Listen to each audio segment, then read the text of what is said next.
Well, ladies and gentlemen, welcome to another episode of Topics with Mr. Javadi. I'm your host, Payman Javadi, and the reason for the title is simply because I taught for many years.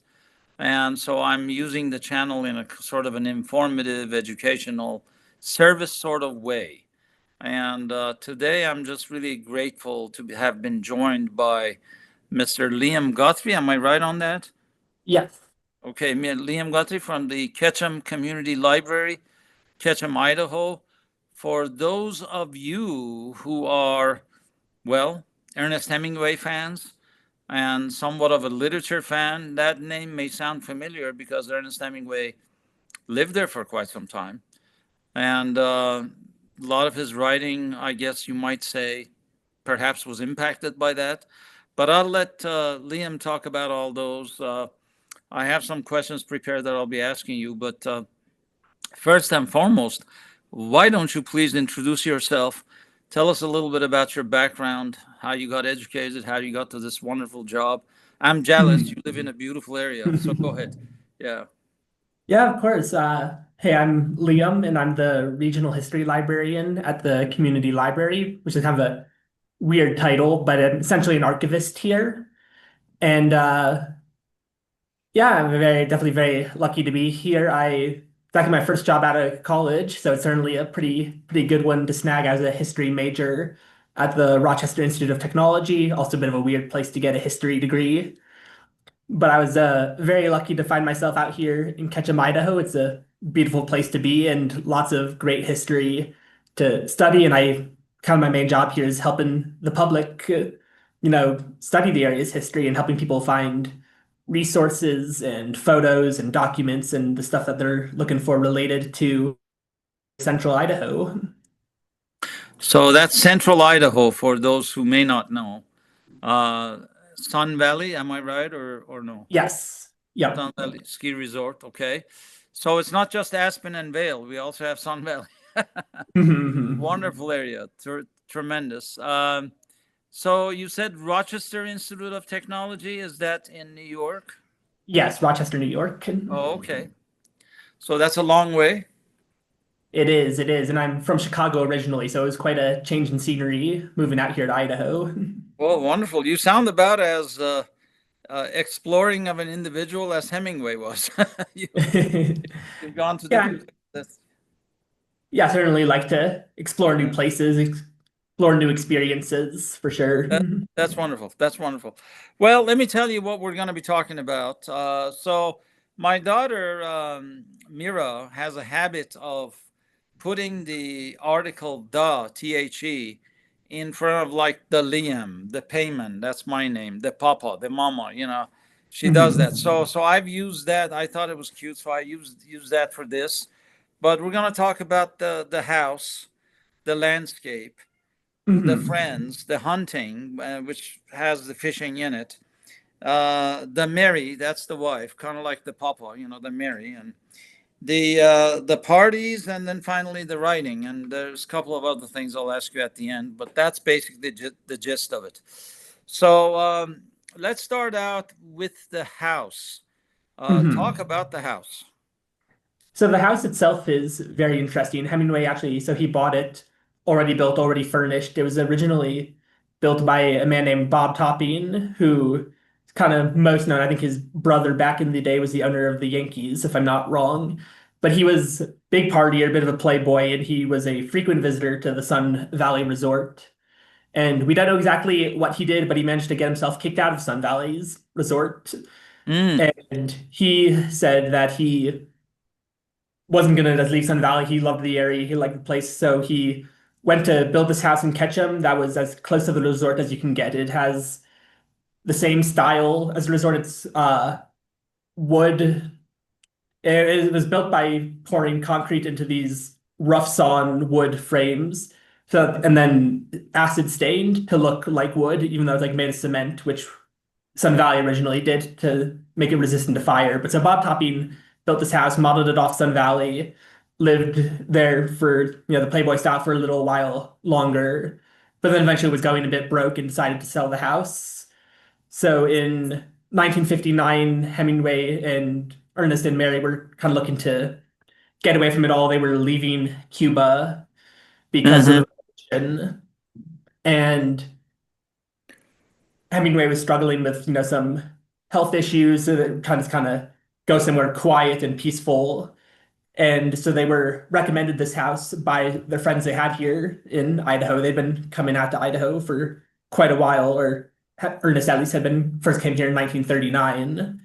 And so they had many friends in the area. And a man by the name of Chuck Atkinson tracked down this house for them. And he never even came to visit it before they bought it. They took Chuck's word for it that it was a good house in a beautiful area. And so they bought the house and moved in 1959.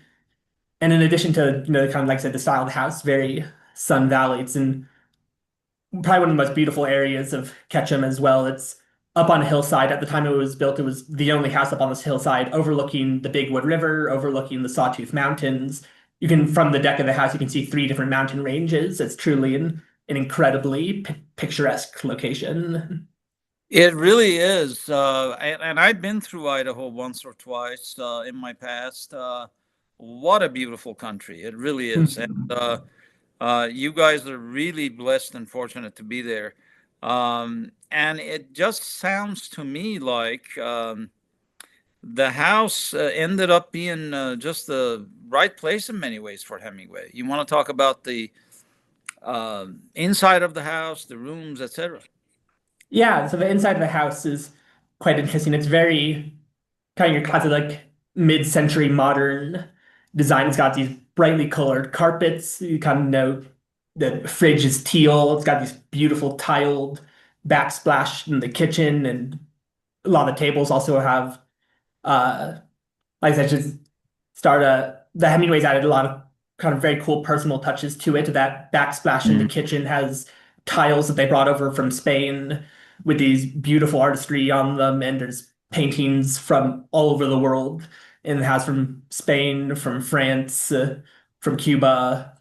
Yeah, it's Right, very right. much you can tell it's the house that the Hemingways lived in because there's all these personal touches that are Hmm. still in the house. And also it's got these very much taking advantage of the scenery, these huge windows on every wall in the main living room, in the bedroom, that's these gigantic windows that cover the entire wall, looking out on the scenery. Yeah, I was listening to a report earlier on YouTube that Mhm. discussed quite a bit of this and things that I never even knew. I wish that when I traveled through Idaho, I would have made a stop. Next time, I'll make sure to do that because it Mhm. sounds very fascinating. Very fascinating. Uh, Mhm. so, if people are interested in visiting the house, they just go to your website and make arrangements with you. How does that work usually? So visiting the house is actually a little difficult. It was so when Mary passed away, she had it in her will to have the house as a nature preserve. And so for many years, it was owned by the Nature Conservancy until I always mix up the years where we got our museum and when we got the Hemingway house. It was either 2014 or 2017 that the Hmm. library acquired the Hemingway house. And as part of that, they also instituted a writer's residence in the house. And so because there's often a writer staying at the house, or because there's kind of ongoing preservation work in the house, it's not regularly open to the public. We have some events here and there where it goes on show to the public, but it's definitely not something you can just walk up and visit, unfortunately. There's still So, kind of so a more lot, work so a that needs lot to be of done. a lot of patience, a lot of pre-arranging, and Mhm. to see when the right times are to do that. Right? Yes. Yeah. Yeah. Okay. All right. Well, that makes sense. Now, you did mention the writers in residence, and you've had Mhm. a number of writers there. There's a lot of writers who've been influenced by Hemingway. Although I'm not totally published, I've been published in some small magazines, but although I'm not totally published, I'm influenced by him. Mhm. But you want to talk about which writers you've had that have visited the residence? Yeah, let's see if I can name a few. We've definitely part of the advantage of having this writers in residence program at the Hemingway House is we get some pretty big names who to come out to small town Idaho. Just recently, we had Hampton Sides, who's known for his narrative nonfiction work. He's written like Kingdom of Ice and The Wide Wide Seas, his most recent one. He's a pretty popular author. Um, who do we have? Just last year for the Hemingway Distinguished Lecture. I'm not gonna remember most of these names off the top of my head. Oh, that's okay. And I didn't mean to Yeah, put you on the spot, but all it's just good. something that I was curious about, and I'm sure Mhm. that people can probably search on the internet to learn more on that, For sure, uh, yeah, definitely. or go to your website. But sounds very Mhm. interesting, Yeah. intriguing indeed. So the landscape you talked about a little bit. Mhm. Um, Little bit that I know, it seems to me it had a lot of appeal to Ernest because Mhm. of the beautiful woods and the beautiful mountains and you know the wildlife opportunity. I mean, you want to talk about what what's in that landscape, that made Hemingway go Mhm. there. You know. Yeah, so he was actually originally invited out to Idaho by the Sun Valley Resort. They Hmm. kind of had a habit early on of inviting lots of celebrities to come out and let them stay for free in exchange for the publicity. But what really captured him out here, I think, was a lot of the hunting. He did a lot of hunting out here. He loved going out hunting, duck hunting. Right near us, we have a Silver Creek just south of kind of the Wood River Valley in Ketchum, which is known as some like the best fishing in the world. So the fishing and hunting was a big appeal to Ernest, and also just kind of beyond the natural scenery, kind of the small town environment. He quite enjoyed. He really got to know the locals in the area and formed very deep friendships, and felt that it was a place where he could really get away from all the publicity of being, this world-renowned writer. Yeah, for sure, because it just seems like when you study his writings, he does tend to draw upon nature and the Mhm. surrounding environment. You can see it in the snows of Kilimanjaro. You can see it in Old Man and the Sea. Those are stories I've read. I've also read Short Happy Life of Francis Macomber, and very recently I finished For Whom the Bell Tolls. And Mhm. so there he's describing the Spanish countryside and the nature that's there. And so Mhm. you can see that landscape really appealing to Ernest Hemingway, it seems to me. But would you verify that? Oh, I would definitely agree. He would, Okay.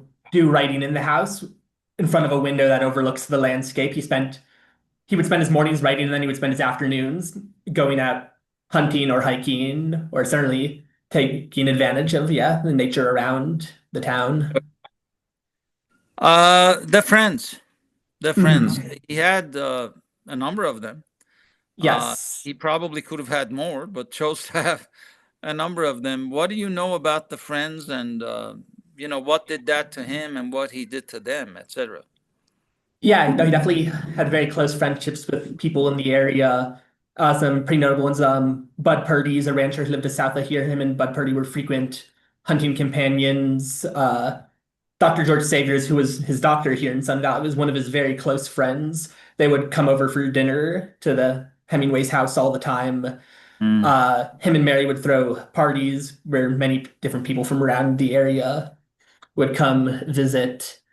And even there's a one of the founders of this library is a woman named Annette Gray, and we have an interview with her talking about how Hemingway would take her sons out hunting and was really like a great mentor and role model for her kids. Hmm. Yeah, quite.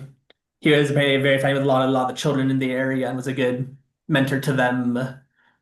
As I mentioned, the Atkinsons before, who helped them find his house. They're the grocery store owners in this town. There's still our local grocery store is the Atkinsons grocery store, and he was quite close with Chuck Atkinson.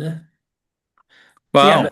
yeah, all walks of life in the area, ranchers, business owners, library founders, apparently. Yeah, quite involved in. He was one of the. He actually had a membership at the community library in its early days. It started in 1955, and he was, yeah, somewhat involved in it very early on. So very involved with Well, the. it sounds a lot like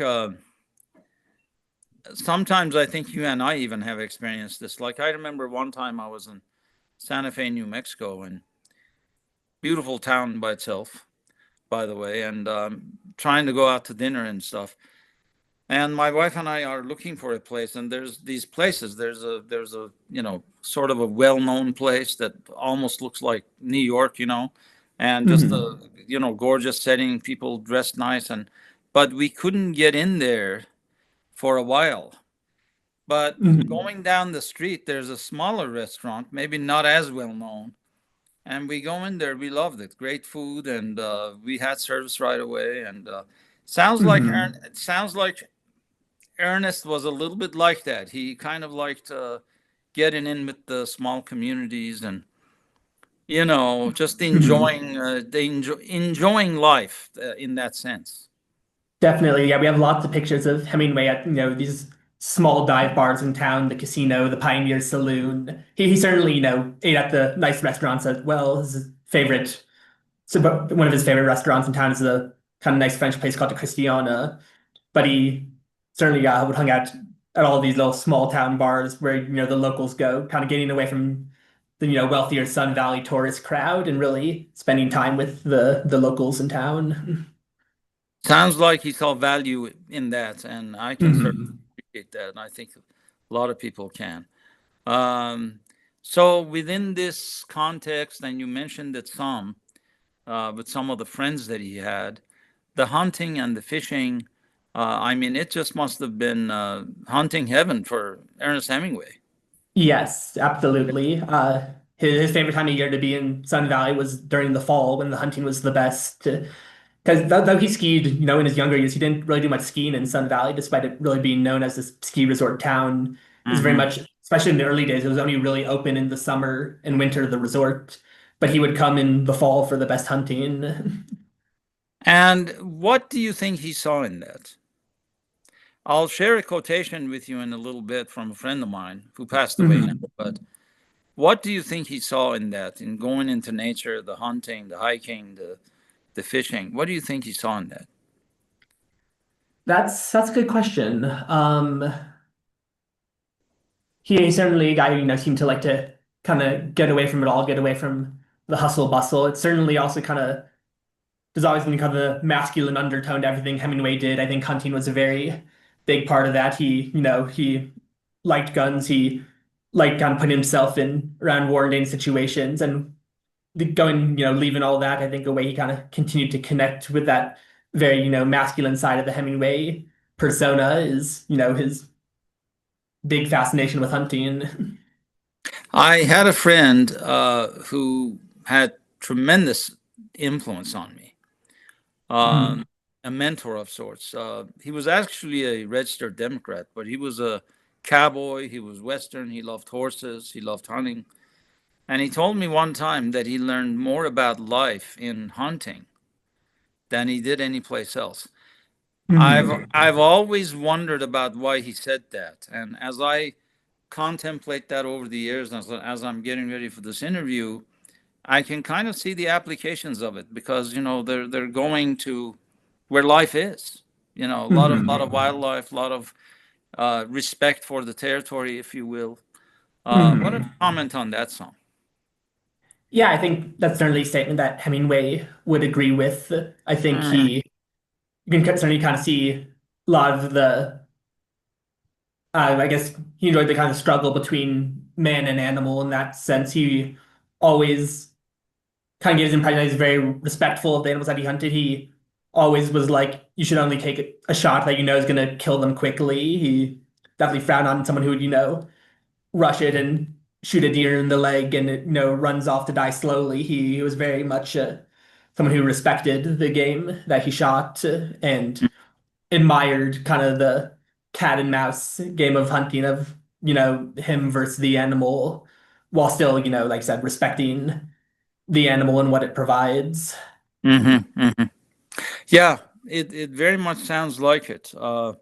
And folks who are interested can study this more, explore this more. Your website is a wonderful resource, which we'll mention at the end. Okay, as my daughter says, the Mary. Hmm. So, what about Mary? What about her influence? Yeah, so Mary's quite a certainly interesting character in her own right. I mean, Ernest and Mary met in Britain during World War II. Mary was also in Britain as a war journalist covering the war and has quite a boisterous personality. I think a good way to kind of, I'm forgetting the name of the book. There's a book that's all about Ernest Hemingway during World War II, and this goes quite into depth about him meeting Mary and Mary's personality. And but anyway, she was quite a larger than life character herself. She was this war journalist after they married. She was very much, I think, kind of the person behind throwing these parties at the Hemingway house. Even after Ernest passed away, she would always have these big parties out on the lawn there. She's quite a fascinating character in her own right. Hmm. Yeah. Was she English? I know she's American as well. American. She was just over there at the Yep, covering time. the war. Yeah, Yep. yeah. She lived in the house after Yes. after he died. Yeah, Uh, surprisingly, after he died, she lived in the house for another 20-25 years. wow. What do you Mhm. see? What do you see in that? I guess her love for Ernest, or um, her love for Mhm. the area, or all of the above. What do you see? Why I'd is say she? all the Yeah. above. Yeah, I mean, like I said, the house itself has many touches of Ernest throughout of, all these bits and pieces from all his travels around the world. Mm-hmm. And there's very much a house that is very much embodies him. She like I said, she also was close friends with many people in the town. She had people over at the house all the time. Kind of the one major change she did make to the house is Hemingway killed himself in the foyer, kind of the front entryway to the house, and that used to be the main front door, and she stopped going in that way. They built a new driveway that went up around the back of the house, a new garage in the back of the house. And for the rest of the time she lived there, she would go in and out that back side of the house rather than going in the front. The parties. Talk about that a little bit. What was it that did for them? The parties. I'm not really sure I have a whole lot of details about that other than knowing that they happened. It was certainly an opportunity to connect with their friends and spend time with their friends, but I don't know a whole lot of the details about them. Would it be an aspect of, I was thinking about this, maybe just hosting, showing Mhm. hospitality, friendship? Would you say that's an aspect of it, maybe? I think so. Yeah, it's certainly time to spend with their friends and share this like beautiful landscape. Like I said, they're really in a prime location in Ketchum to bring people out there and show where they live, both locals and visitors to town. They certainly had visitors from across the U.S. and abroad who came to visit them out in Idaho, and I think it was very much an opportunity just to be surrounded by people that they knew and that kind of good Yeah, energy. their generosity and just kind of providing friendship, Mhm. and also probably experiencing friendship, because Oh, absolutely. I think that's something that we all want, even though Hmm. we may not admit it, but we have to be careful with the friends we choose. But it's something that I think you'd agree we all want in some way. Absolutely. Yeah. So finally, the writing, and I Mhm. have a couple of other things I want to mention as we conclude. But the writing, what do you think about that? How was it influenced in Idaho, or was it? I think it's certainly quite influence. He very rarely wrote anything about Idaho. We think he kind of imagined as a place that was kind of like separate and away from the major themes of the like Cuba and Spain. It has one quick mention, Sun Valley, in For Whom the Bell Tolls. I believe pretty close to the start of the book, he mentions having visited Sun Valley, but it's not too surprising because actually he wrote For Whom the Bell Tolls in Sun Valley during his first year, 1939 in Which Sun I Valley. found, which I found fascinating because I just read that book. Go ahead. Mhm. Yeah. Yeah, he was staying in, like I said, so it was during the fall, Sun Valley was closed, so he was staying at a cabin in town of a friend, and that's where he wrote For Whom the Bell Tolls. So that's certainly, I think like I said, For Whom the Bell Tolls, I think you mentioned earlier, talks a lot about the environment around him in the mountains and, the rural countryside. And I think in that respect, Ketchum Sun Valley was a lot like, the mountains of Spain in that respect. Yeah. And then Yeah. I thought so as well. Go ahead. And then kind of the other major work that he wrote in Sun Valley for sure was a Movable Feast, which is kind of, reflecting on his youth in Paris in the 1920s, not so much his youth, his young adulthood in Paris. And that was, towards the end of his life, he was really starting to struggle with writing a bit more as his health was declining. So it's interesting how, in this kind of place and home in Idaho, away from it all, is where he chose to go and reflect on, the good old days per se, back in Paris. Yeah, I think, of course, he's not around, so we don't know 1,000% when we wonder about these things unless we were to ask him. But Hmm. based on everything we've studied, based on what I've seen, I think it would be almost impossible to say that Idaho didn't influence him. I Hmm. I think Idaho did influence him just because of the setting, because of the kinds of writings you just mentioned. For whom the bell tolls, what a masterpiece that is. And I'll Hmm. be sure to look up the second one you mentioned. I didn't read that one yet. Yeah, Um, Movable Feast, definitely recommend. It's yeah, fascinating. because and I'm not done with all of my Hemingway studies, but that is like one of my goals is to read Farewell to Arms. But That's that's also when I need to get to myself. Yeah. yeah. So I think when you read his writing, it's impossible to say that Idaho didn't influence him. But Hmm. because nature was very much a part of his sentences, his clauses, very Hmm. direct, very simple, to the point, complex, but yet understandable by a ninth grader. Uh, Hmm. I mean, if you're paying attention, if you're reading, you're inquisitive, I think it is very understandable. And that's something that I really enjoy about him. Uh, Hmm. Sometimes he uses certain phrases that make you think, man, I got to go look that up. What did he just say? Yeah. That type of thing. But he is so direct, and I guess that's what I love about him is directness. But comment on that a little bit. Yeah, definitely. Yeah. Very rarely does he ever, go real abstract with things. He rarely uses, these big literary words that you hear some authors use. You're just constantly like looking up what are they saying. But there's definitely he tells you what his characters are seeing. These kind of short sentences, observations, what people said. It's very, like you said, very direct to the point, but yet when you put it all together, it covers, very human themes. It's very, very grounded in humanity, I would say. Yeah, it's like, yeah, that makes sense. What he's saying makes sense. It's kind of like after you read it. Uh, Hmm. in short, Happy Life of Francis McComber, how he describes characters, a couple of them in particular. Um, it's very direct, very blunt. And then you say to yourself, yeah, I can see that. And then uh, the book that I just mentioned, the war one. What was it called? For The whom the war bell tolls. for whom the bell tolls. The way he's describing, this is what I was going to get to. The way he's describing fascism versus the partisans. It almost seems as though he's saying, kind of like what Jesus would say. He's saying, before you cast the first stone, make sure you haven't sinned. Those who haven't sinned, cast the first stone. And in other words, look in the mirror.